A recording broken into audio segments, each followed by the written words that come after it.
It's that time of year again where skin can get dry, cracked, bleeding, painful. It's cold, it's dry out, and you don't want to go through this another year. And I don't blame you.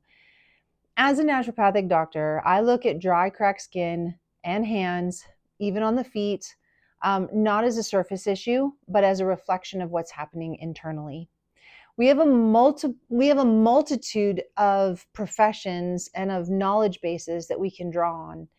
As a naturopath, I sometimes explain naturopathy as a bit of an umbrella that incorporates a lot of different thoughts underneath it or modalities underneath it.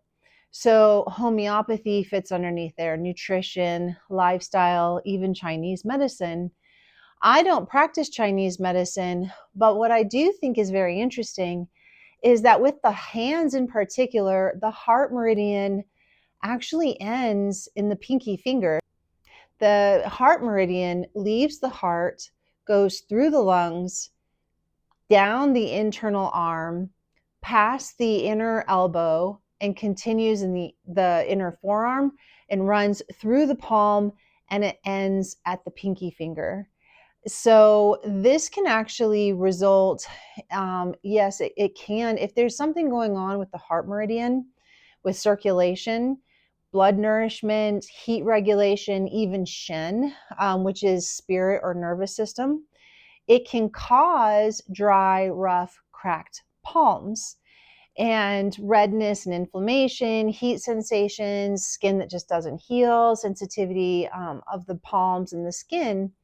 So we can take that knowledge that we have of Chinese medicine as well and use our naturopathic treatments and therapies to help treat it.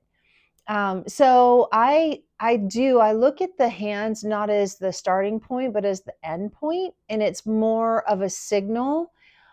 So my goal is to sort of get to the underlying cause for cracked, dry skin. Skin reflects circulation, inflammation, and nervous system state, actually. A lot of people don't ever consider nervous system when they think about the skin, but it's there. So your skin is your first defense. It's your barrier system.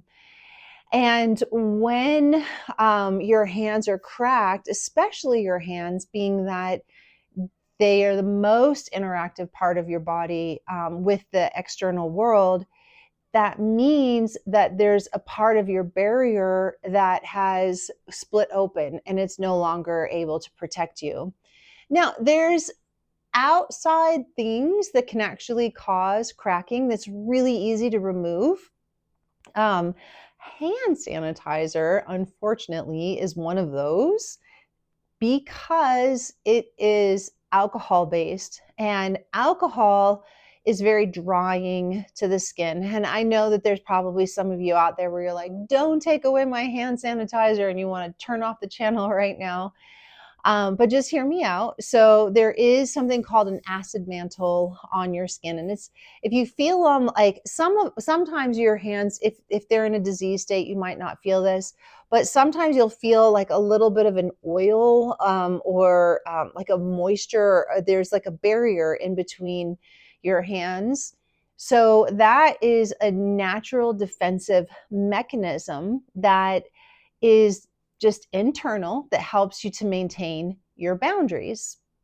Another thing is internal blood circulation, blood health, anything along those lines. Actually, an herb that not a lot of people think about is actually echinacea. So it's a blood cleanser or cleaner. It helps your liver, it helps multiple different organs in your body. But sometimes a little echinacea tea in the evening can just give your body a little internal boost to help deal with all of the different various toxins and things like that that we have in our world. And we're surrounded, so we need all the help we can get right now. And then also homeopathy. So I like to use homeopathy because it gives sort of more of a targeted picture. With homeopathy, one of the reasons why I don't usually tell people the remedy that I use for a particular condition is there's a saying in homeopathy where it's like same condition, different remedy. Um, and the reason for that is, let's say you have a fever. There's multiple different ways to experience a fever, and we all know this. So you can have a hot, dry, restless fever, where you want to be maybe uncovered and you're restless and you're moving around. And then there's other fevers where perhaps the person is really, really sweaty and they want to be covered and they don't want to move around very much. So that's a completely different symptom picture.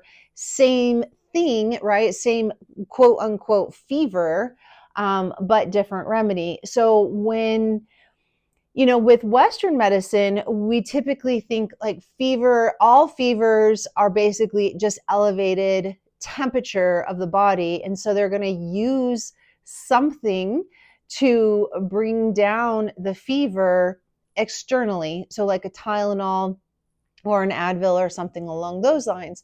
Doesn't take into consideration what kind of fever. So basically, it's not really treating the fever, it's suppressing it. It's bringing it down for a time. And then you're going to have to redose once the drug effect wears off. That's not what we're looking for. That's not what I'm looking for when I'm looking to treat. So we just think a little bit differently of how to treat the body.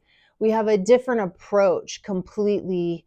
One system wants to just remove the symptom. It doesn't really care where it's coming from or how it's expressing itself. And the other system is like, well, wait a minute, I want to know a little bit more about what's going on. It's more, I would say, like, curiosity is probably my biggest driving factor. So I think that's what makes me really interested in homeopathy, in asking questions.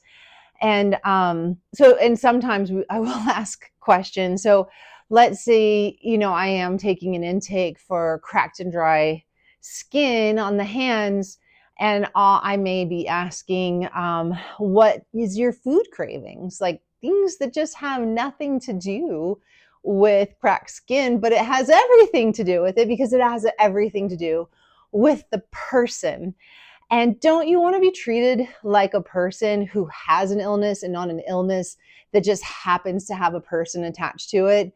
That's really what made me interested in this kind of medicine. So so those are sort of like my approaches into things like this, just to sort of help understand the thinking that goes in and behind it. It's a completely different approach to health, which I love. And it allows me to be my curious self and to really, get to know somebody as well. I love getting to know my patients and talking to them. And a lot of times things that seem like they have nothing to do with the condition has everything to do with the condition. So one other thing is, so I'll ask somebody, when did this start? Like, what was the origin and what happened around the time or maybe just before the time?